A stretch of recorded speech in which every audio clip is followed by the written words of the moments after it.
नमस्कार प्यारे बच्चों, कैसे हैं आप लोग। चलिए फिर से एक बार आपका स्वागत है हमारे YouTube चैनल पर, जिसमें हम आज आपको अध्ययन कराएंगे जो हमारा पहला चैप्टर चल रहा था, जिसका नाम था रासायनिक अपक्रिया एवं समीकरण। उसके आगे का देखिए, हमने आपको शायद अपघटन अपक्रिया तक का अध्ययन करा दिया था। जी जी जी। उसके आगे आज हम देखेंगे जो हमारी हेडिंग्स हैं, उसको हम पढ़ेंगे आराम से। ठीक है, तो आज हमारी जो हेडिंग है, जिसका नाम है विस्थापन। क्या नाम है?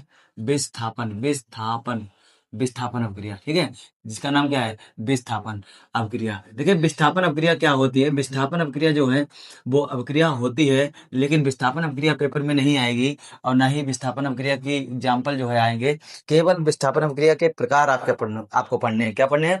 विस्थापन अपक्रिया के प्रकार आपको पढ़ने हैं, जबकि विस्थापन अपक्रिया में आपको कुछ नहीं पढ़ना है। जैसे अगर हम बात करें विस्थापन अपक्रिया कहते किसे हैं, तो वह अपक्रिया, इसकी परिभाषा क्या होगी? वह अपक्रिया क्या होगी? वह अपक्रिया अपक्रिया वह अपक्रिया जिसमें जिसमें जिसमें अधिक क्रियाशील तत्व, अधिक क्रियाशील तत्व, ठीक है, अधिक क्रियाशील तत्व अपने अपने से अपने से कम क्रियाशील क्रियाशील तत्व को उसके स्थान से हटा देता है या विस्थापित कर देता है। ठीक है, और उसका स्थान स्वयं ले लेता है, और उसका उसका स्थान स्थान स्वयं स्वयं ग्रहण ग्रहण करता है। ठीक है, और उसका स्थान स्वयं ग्रहण करता है, स्वयं ग्रहण करता है। क्या कहलाता है? विस्थापन। विस्थापन अपक्रिया कहलाती है। देखिए, इसकी हमने परिभाषा क्या बताई आपको, कि वह अपक्रिया जिसमें अधिक क्रियाशील तत्व अपने से कम क्रियाशील तत्व को उसके स्थान से हटा देता है या विस्थापित कर देता है, और उसका स्थान स्वयं ग्रहण कर लेता है, उसे हम विस्थापन अपक्रिया कहेंगे। देखिए, आवर्त सारणी आपको हमने पढ़ाई थी, ये आप गूगल पे जाना, सर्च करना आवर्त सारणी पीरियोडिक टेबल, उसमें देखना कि जो तत्व पहले आता होगा वो क्रियाशील होगा, जो बाद में आएगा वो कम क्रियाशील होगा। तो उसमें क्या है कि जो तत्व पहले आएगा वो क्रियाशील होगा, जो बाद में आएगा वो कम क्रियाशील होगा। तो इसकी परिभाषा क्या कहती है कि वह अपक्रिया जिसमें अधिक क्रियाशील तत्व अपने से कम क्रियाशील वाले तत्व को उसके स्थान से हटा देता है, उसका स्थान स्वयं ले लेता है, उसे हम विस्थापन अपक्रिया कहते हैं। जैसे मान लीजिए, हम जो हैं, हम कमजोर आदमी हैं और हमारे पड़ोस में कोई जबरदस्त आदमी है। ठीक है, तो वो हमारे ऊपर हमला बोल दे और हमें मार मार के भगा दे, और हमारा घर जो है वो स्वयं कब्जा कर ले, उस पर अपना अधिकार जमाए, तो वो कहलाएगा विस्थापन। क्योंकि हम तो वहां से भाग गए, हमारा तो विस्थापन हो गया, हटा दिए गए, और हमारे स्थान पर हमारा जो ताकतवर पड़ोसी था उसने कब्जा कर लिया। तो ऐसी अपक्रिया क्या कहलाएगी? विस्थापन अपक्रिया कहलाएगी। इसका एग्जाम्पल सर बताइए। इसका एग्जाम्पल तो होगा नहीं, इसके होंगे प्रकार। क्या होंगे? प्रकार। तो प्रकार हम देख लेंगे। प्रकार क्या कहेंगे? नंबर एक पर होगा एकल विस्थापन। एकल एकल एकल विस्थापन। विस्थापन ये दो प्रकार की होती है, एक होता है एकल विस्थापन और एक होगा द्विविस्थापन। भाई, द्विविस्थापन द्विविस्थापन द्विविस्थापन। और एक बात हम आपको बता दें, द्विविस्थापन को हम उभय उभय उभय विस्थापन भी कहते हैं। क्या कहते हैं? उभय विस्थापन भी कहते हैं। आपको ये बात याद रखनी है कि एकल विस्थापन और द्वि विस्थापन की परिभाषा क्या होगी, तो समझिए। एकल विस्थापन में केवल एक ही तत्व दूसरे तत्व को हटाएगा, और द्वि विस्थापन में दो तत्व, दो पदार्थ, दो यौगिक जो होंगे वो आपस में लेन देन करेंगे, उसे द्वि विस्थापन कहेंगे। तो एकल विस्थापन की परिभाषा क्या होगी कि ऐसी क्रिया जिसमें एक तत्व द्वारा दूसरे तत्व को विस्थापित कर दिया जाता है, उसका स्थान स्वयं ग्रहण कर लिया जाता है, उसे एकल विस्थापन कहेंगे। इसका एग्जाम्पल होगा Fe+Cu SO4 गिव्स आउट। अब देखिए, Fe जो है वो अधिक क्रियाशील है और कॉपर जो है वो कम क्रियाशील है। तो Fe क्या करेगी? कॉपर को इसके स्थान से हटा देगी, और क्या कर लेगी? Fe+Cu। अब Cu देखो, Cu कम क्रियाशील था, Fe ज्यादा क्रियाशील था। तो Fe ने, यानी कि लोहा ने कॉपर को उसके स्थान से हटा दिया, भगा दिया, भाग यहाँ से, इसके हमारी लात पीछे, भाग यहाँ से, और ये इसका स्थान स्वयं ग्रहण कर लिया। जैसे आप लोग क्या करते हो, जब आप लोग अपना इलू इलू वाले चक्कर चलाते हो, तो क्या करते हो, जब दो लोगों के बीच में, बाबू और सोना के बीच में, जब कोई तीसरी थर्ड पार्टी इंटर होती है, तो वो क्या करती है, दूसरी वाली को, जिसके साथ अभी रिश्ता चल रहा है, उसको क्या करती है, उसको हटा देती है। फिर वो बहाना करती है, मम्मी आ गई, पापा आ गए, भैया आ गए। धीरे धीरे रिश्ता खत्म हो जाता है, मम्मी पापा भैया कोई नहीं आया। वो बता रही है कि तीसरा आदमी एंट्री कर चुका है। तो Fe ने जैसे एंट्री की, तो SO4 क्या कहेगा? मम्मी आ गई, पापा आ गए, भैया आ गए, कापर बेचारा बाहर चला जाएगा, और Fe क्या हो जाएगा? एंट्री मार देगा। तो अधिक क्रियाशील अगर कम क्रियाशील वाले तत्व को हटा देता है तो इसे एकल विस्थापन कहेंगे।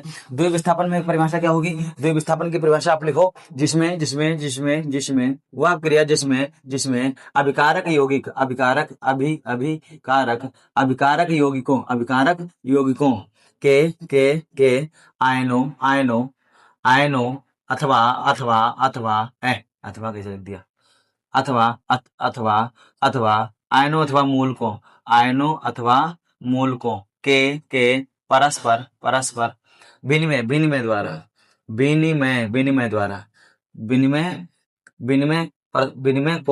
को क्या कहते हैं? उभय विस्थापन कहते हैं। याद रहेगा क्या कहते हैं? वह अभिक्रिया जिसमें अभिकारक यौगिकों के आयनों अथवा मूलकों के परस्पर विनिमय को उभय विस्थापन कहते हैं। इसका एग्जाम्पल क्या होगा? इसका एग्जाम्पल होगा Na2SO4 प्लस BaCl2। अब देखिए, सोडियम पर एक प्लस होता है, क्लोरीन पर एक माइनस, इस पर डबल माइनस, इस पर डबल प्लस। ठीक है, तो ये टूटेगा, कहाँ टूटेगा? भूम, इसके साथ जाएगा, ये टूटेगा, इसके साथ जाएगा, तो क्या हो जाएगा? NaCl plus BaSO4। अब देखिए, यहाँ पर सोडियम हमारे 2 थे, यहाँ पर एक है, यहाँ पर क्लोरीन 2 थे, यहाँ पर एक है, बैलेंसिंग पूरी नहीं है तो यहाँ लगा दो 2। अब Ba सिंगल है और SO4 सिंगल है, बाकी पूरी। तो ये क्या हो गया? ये हो गया आपका उभय विस्थापन या द्वि विस्थापन हो गया। ठीक है, ये क्या है? सिंगल विस्थापन या एकल विस्थापन। आशा है इतना समझ में आ गया, तो नोट करिए, फिर आगे देखते हैं। चलिए उसके आगे समझते हैं। देखिए, अगली हमारी हेडिंग है ऊष्मा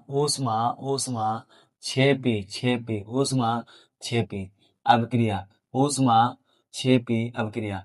कोई दिक्कत नहीं सर। अगली हेडिंग क्या है? ऊष्मा क्षेपी। ऊष्मा, देखो ये दो अभिक्रियाएं होती हैं जिनको आपको विधिवत पढ़ना चाहिए। एक ऊष्मा क्षेपी और एक ऊष्मा शोषी। एक ऊष्मा क्षेपी और एक तरफ लिख देते हैं ऊष्मा शोषी। ये दोनों हम साथ में ही पढ़ लेते हैं। ठीक है, एक तरफ ऊष्मा शोषी और एक तरफ ऊष्मा क्षेपी। इधर क्या लिखेंगे? ऊष्मा शोषी ऊष्मा शोषी अभिक्रिया, ऊष्मा क्षेपी अभिक्रिया और ऊष्मा शोषी अभिक्रिया। कोई दिक्कत नहीं। दोनों अभिक्रियाएं बहुत इंपॉर्टेंट है सर। अच्छा सर, कैसे? ऊष्मा मतलब हीट या एनर्जी। ठीक है, ऊष्मा। और क्षेपी का मतलब होता है कि मुक्त करना। क्या करना? मुक्त करना। क्षेपी का मतलब क्या होता है? मुक्त करना या त्याग करना या निकलना। ठीक है, तो ऐसी अभिक्रिया, आप इसकी परिभाषा क्या लिखेंगे? वह अभिक्रिया। ठीक है, वह अभिक्रिया जिसमें ऊष्मा क्या होती है? क्षेपी यानी कि मुक्त होती है। मुक्त होती है। वह अभिक्रिया जिसमें ऊष्मा मुक्त होती है उसे ऊष्मा क्षेपी अभिक्रिया कहते हैं। आपको केवल इतना ही लिखना है, आपको ज्यादा नहीं जाना है। क्या लिखना है? कि ऊष्मा क्षेपी अभिक्रिया में क्या होती है? वह अभिक्रिया जिसमें ऊष्मा मुक्त होती है या निकलती है उसे ऊष्मा क्षेपी अभिक्रिया कहते हैं। इसमें क्या होगी? इसमें ऊष्मा अवशोषित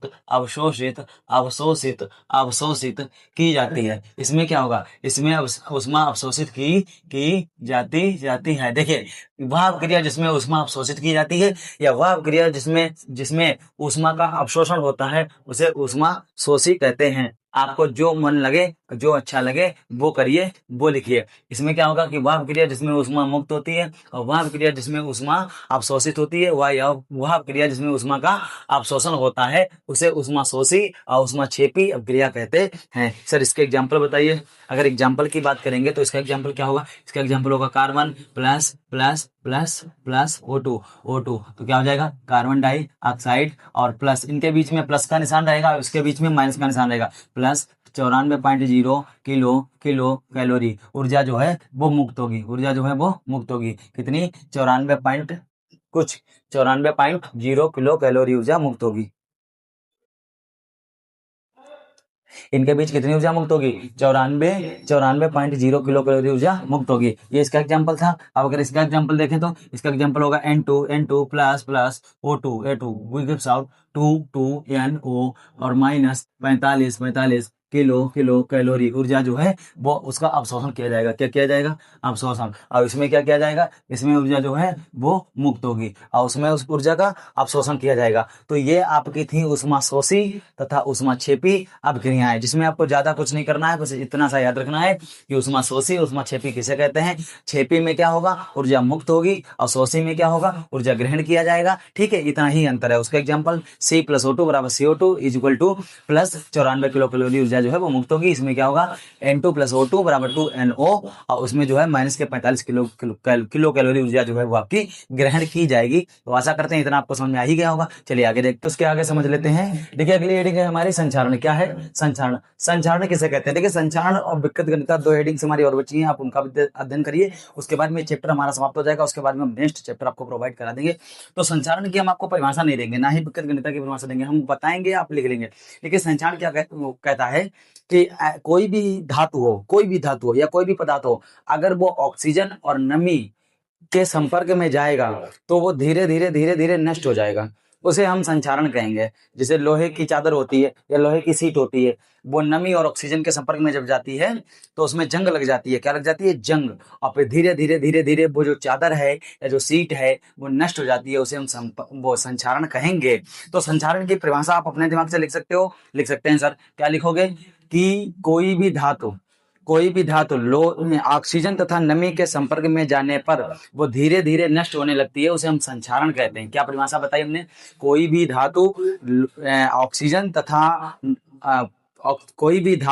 ऑक्सीजन तथा नमी के संपर्क में जाने पर वो धीरे धीरे नष्ट हो जाती है या होने लगती है, उसे हम संचारण कहेंगे। क्या कहेंगे? संचारण। इसके एग्जाम्पल कौन कौन से होंगे? इसके एग्जाम्पल हम आपको लिखा देंगे। जैसे लोहे में जंग लगना। क्या लगना? जंग लगना। ये आपको पता था सर।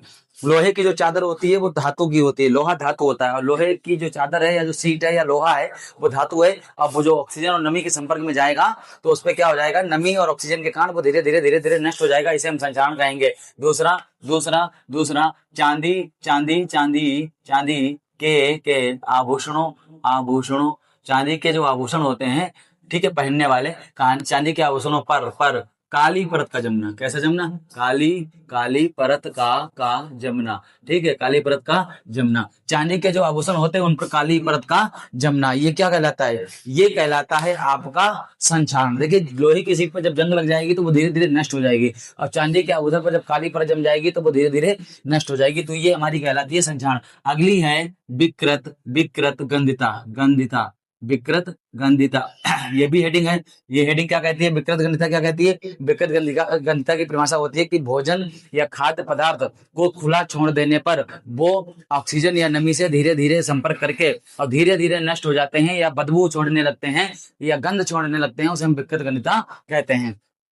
क्या बताई परिभाषा की? खाद्य पदार्थों को अगर हम खुला छोड़ देंगे तो वो ऑक्सीजन से धीरे धीरे क्या करेंगे? उसमें जो बसा और तेल जो उपस्थित है भोजन में, सब्जी में, वो ऑक्सीजन से धीमी गति से धीरे धीरे रिएक्शन करेगा और गंध छोड़ने लगेगा, उसे हम विकृत गंधिता कहेंगे। ठीक है, और इसके एग्जाम्पल क्या है? इसके एग्जाम्पल हम आपको लिखा देते हैं। इसके एग्जाम्पल हैं जैसे पानी और पनीर। जैसे पनीर को जब हम खुला छोड़ देंगे, कैसा छोड़ देंगे? खुला छोड़ने पर क्या होता है? पनीर अगर हम खुला छोड़ देंगे तो वो गंध छोड़ेगा। क्या छोड़ेगा? गंध छोड़ेगा। याद रहेगा, पनीर को अगर हम खुला छोड़ देंगे तो वो गंध छोड़ेगा। पानी का भी लिख लो। पानी का बहुत टीचर नहीं बताएंगे पर हम बता रहे हैं। पानी जो होता है, पानी काफी दिन तक अगर खुला रखा रहेगा तो वो भी गंध छोड़ेगा। क्या छोड़ेगा? गंध। या कभी कभी बंद भी होता है, जैसे हम फ्रिज में पानी बोतल में रख देते हैं और ज्यादा दिन तक रखा रहता है तो वो बदबू छोड़ने लगता है। तो ये होता है हमारा विकृत गंधिता। इसे रोका कैसे जा सकता है? इसे रोका जा सकता है। हाँ, रोका जा सकता है। कैसे रोका जा सकता है? देखिए पहली बात तो ये कि जितने भी पात्र हैं आपके, पात्र मतलब बर्तन जिनमें आप भोजन रखते हैं, पानी रखते हैं, दही मक्खन पनीर रखते हैं, उन पात्रों को ऐसा बनाइए कि वो पात्र वायु रोधी हो, मतलब उसमें वायु न जाए, हवा न जाए, नमी न जाए, ऑक्सीजन उस पर शीतल न करे। ऐसे पात्रों से बचा के रखना है। भोजन पकाने के बाद धूप में नहीं रखना है, धूप से बचा के रखना है। ठीक है, नमी ऑक्सीजन और वायु से बचा के रखना है। ठीक है, यही उपाय है। और हाँ, सबसे महत्वपूर्ण कि भोजन को कभी भी खुला नहीं रखना चाहिए। ठीक है, खुला रखोगे तो उस पर ऑक्सीजन जाएगी नमी जाएगी और वो गंध छोड़ने लगेगा, जिसे हम विकृतग्रंथिता कहेंगे। तो यही उसको रोकने के उपाय हैं। ठीक है, तो आशा है आपको समझ में आ गया होगा। इतना ही इस चैप्टर में हमें इंपॉर्टेंट लगा जो हमने आपको प्रोवाइड कराया। नेक्स्ट चैप्टर में हम आपको अम्ल और क्षार का प्रोवाइड कराएंगे। तब तक के लिए बने रहिए।